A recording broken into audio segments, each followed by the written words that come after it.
வெந்தயம் நம்முடைய சமையலில் கட்டாயம் இருக்கும் ஒரு முக்கியமான மசாலா பொருள்.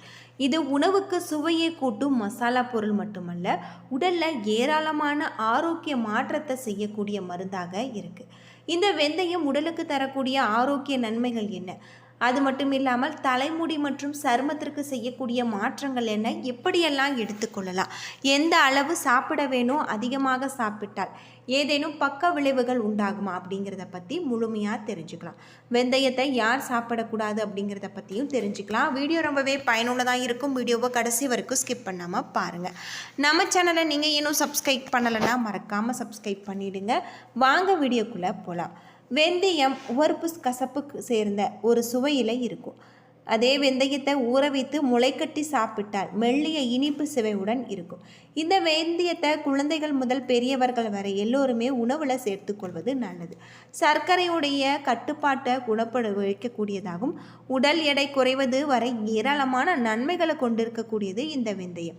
உணவில் சேர்ப்பதால் நல்ல ஒரு மாற்றம் ஏற்படுமா அப்படிங்கிறத தெரிஞ்சு கொண்டு செயல்படுவது நல்லது. பொதுவாக வெந்தயம் உடலுக்கு தேவையான ஏராளமான ஊட்டச்சத்துக்கள் நிறைந்திருக்கு. 10 கிராம் வெந்தயத்தில் 30 கலோரிகள் இருக்குது. நார்ச்சத்து 3 கிராம், புரதம் 3 கிராம், கொழுப்பு 1 கிராம், கார்போஹைட்ரேட் 6 கிராம், இரும்புச்சத்து தினசரி தேவையில் 21%, மேங்கனீஸ் தினசரி தேவையில் 6%, மக்னீசியம் இதுவும் 5%, sodium 67 milligram, potassium 770 milligram, calcium 17%, vitamin C, vitamin B6 அது மட்டும் இல்லாமல் தினசரி தேவையில் 47%. இது எல்லா ஊட்டச்சத்துக்களுமே இந்த 10 கிராம் வெந்தயத்தில் இருக்குது அப்படின்னே சொல்லலாம். வெந்தயத்தை தினசரி உணவில் சேர்ப்பதன் மூலம் ஏராளமான ஆரோக்கிய நன்மைகள் கிடைச்சிருக்கு. வளர்ச்சிதை மாற்றங்களால் ஏற்படக்கூடிய பிரச்சனைகளுக்கு வெந்தயம் மிக சிறந்த தீர்வாக இருக்குது. இதில் நீரிழிவு நோயாளிகள் இரத்த சர்க்கரை அளவை கட்டுக்குள் வைக்க உதவுகிறது. இதில் இருக்கக்கூடிய நார் சத்து வளர்ச்சிதை மாற்றத்தை சீராக்கும். அது மட்டும் இல்லாமல் டைப் 2C நீரிழிவு நோயாளிகள் தினமுமே இந்த 2 முறை வெந்தயத்தை எடுத்துக்கொள்வதன் மூலம் உங்களுடைய வாழ்க்கையில் நல்ல ஒரு மாற்றம் தரக்கூடிய வகையில் தான் சொல்லப்பட்டிருக்கு. அது மட்டும் இல்லாமல் நாம் வெந்தயத்தில் நார்ச்சத்து அதிகமாக இருப்பதாலும் 10 கிராம் வெந்தயத்தில் 3 கிராம் நார்ச்சத்து இருக்கிறதாக சொல்லப்படுது. அது மட்டும் இல்லாமல் இது குடல் இயக்கத்தை மேம்படுத்த, ஜீரண ஆற்றலை அதிகரிக்க உதவுகிறது. வெந்தயம் இரத்தத்தில் இருக்கக்கூடிய கெட்ட கொலஸ்ட்ராலை குறைத்து நல்ல ஒரு கொலஸ்ட்ராலை அதிகரிக்க செய்யும். இரத்த சர்க்கரை அளவை கட்டுக்குள் வைக்கக்கூடியதாகவும் உடல் எடையை குறைக்கும். பசியை கட்டுப்படுத்த வேண்டும் என்று நமக்கு தெரியும். வெந்தயத்தில் இருக்கக்கூடிய அதிகப்படியான நார் சத்துக்கள் பசியை பெரிய அளவில் கட்டுப்படுத்தும் அப்படின்னு சொல்லப்பட்டிருக்கு. ஆண்களுக்கு மிக மிக பயனுள்ள ஒரு உணவுப் பொருள் என்று சொல்லலாம். ஆண்களுக்கு உயிரணுக்களை அதிகரிக்கும், ஆண் ஹார்மோன்களை நம்ம உற்பத்தி அதிகரிக்கவும் இந்த வெந்தயம் செய்கிறது. வெந்தயத்தில் இருக்கக்கூடிய அதிகப்படியான நார் சத்துக்கள் குடல் ஆரோக்கியத்தை மேம்படுத்த, மலச்சிக்கல் பிரச்சனைகளை தீர்க்க, இரவு தூங்க செல்லும் முன்பு 1 ஸ்பூன் வெந்தயத்தை அப்படியே வாயில் போட்டு தண்ணீர் குடிக்க மலச்சிக்கல் பிரச்சனை வராது. வெந்தயம் உடலுக்கு மட்டுமல்ல, தலைமுடி மற்றும் சருமத்திற்கு மிக நல்லது. அதில் இருக்கக்கூடிய வைட்டமின் சி மற்றும் வைட்டமின் B6 ஆகியவை சருமத்தையும் தலைமுடியையும் எளிதாகவும் பளபளப்பாகவும் வைத்திருக்க செய்யும். வெந்தயம் சருமத்திற்கு மிக மிக சிறந்ததாக சொல்லப்படுது. வெந்தயத்தை அடிக்கடி ஃபேஸ் பேக்காக பயன்படுத்தி வர முகம் பொலிவாக மாறும். சருமத்தில் இருக்கக்கூடிய பிக்மெண்ட்களை குறைத்து முகத்தின் நிறத்தை அதிகரிக்க செய்யக்கூடியதாக இருக்குது. வெந்தயம் முகத்தில் இருக்கக்கூடிய பருக்களை குறைக்கும். வெந்தயத்தில் இருக்கக்கூடிய ஆன்டி இன்ஃப்ளமேட்டரி பண்புகள் பருக்களால் ஏற்படக்கூடிய வீக்கம் மற்றும் வலிகளை குறைக்கக்கூடியதாக இருக்கு. வெந்தயத்தில் இருக்கக்கூடிய லைசின் என்னும் பண்பு முடியின் வேர்க்கால்களுக்கு ஊக்கம் அளிக்கக்கூடியதாகும். முடியை முழுமையாகவும் உறுதியாகவும் மாற்றக்கூடியதாகவும் இருக்கு. முடி உதிர்தலை தடுத்து முடியின் வளர்ச்சியை தூண்டும். தலைமுடி அதிக வளர்ச்சியாக இருப்பவர்கள் வெந்தயம் மிக சிறந்த ஒரு தீர்வாக இருக்குது. வெந்தயத்தை எண்ணெயாகவோ நாம் ஹேர் பேக்காகவோ பயன்படுத்தி வர முடியின் நுனிப்பகுதி ஏற்படும் வெடிப்புகள் குறையும். முடி பளபளப்பாக மாறும். வெந்தயத்தில் இருக்கக்கூடிய இரும்புச்சத்து மற்றும் புரதங்கள் ஆகியவை இரண்டுமே முடிக்கு தேவையான ஊட்டச்சத்தை கொடுத்து முடியை உறுதியாக்கிறது அப்படின்னே சொல்லலாம். 1 கப்பு 1 ஸ்பூன் வெந்தயம், தண்ணீர் 1 கப்பு. முதல் நாள் இரவே வெந்தயத்தை தண்ணீரில் ஊற வைத்து விடுங்கள். அடுத்த நாள் காலையில் வெந்தயத்தோடு அந்த நீரை கொதிக்க விட்டு ஆற விட்டு வெதுவெதுப்பாக குடிக்கலாம்.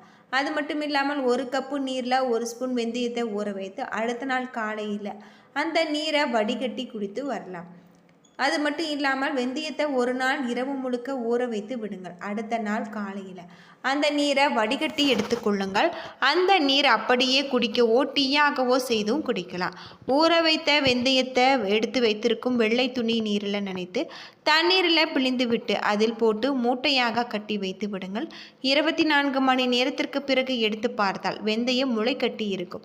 36 மணி நேரம் முளைத்த பிறகு எடுத்து சாப்பிட்ட கொஞ்சம் இனிப்பு சுவையோடு இருக்கும் அப்படின்னு சொல்லப்படுது. பல சத்துக்கள் நிறைந்ததாக இந்த வெந்தயம் இருக்குது. முளைவிட்ட வெந்தயத்தை நிழலில் உணர்த்தி மிக்சியில் பொடி செய்து கண்ணாடி டப்பாவில் நாம் ஸ்டோர் செய்து வைத்து கொண்டு அப்படியே சாப்பிட்டு வரலாம். இரத்த சர்க்கரையுடைய அளவை கட்டுக்குள் கொண்டு வரும் அப்படின்னும் சொல்லப்படுது.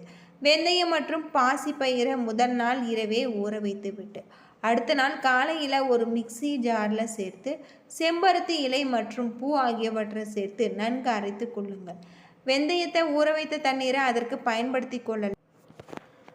இது ஒரு நம்ம பேஸ்டாக அரைத்த பின்பு அதில் தேங்காய் எண்ணெய் சேர்த்து கொண்டு கலந்து நம்ம முடியின் வேர்க்கால்களில் ஒரு நுனி வரை அப்ளை செய்து 20 நிமிடங்கள் விட்டு விடுங்கள்.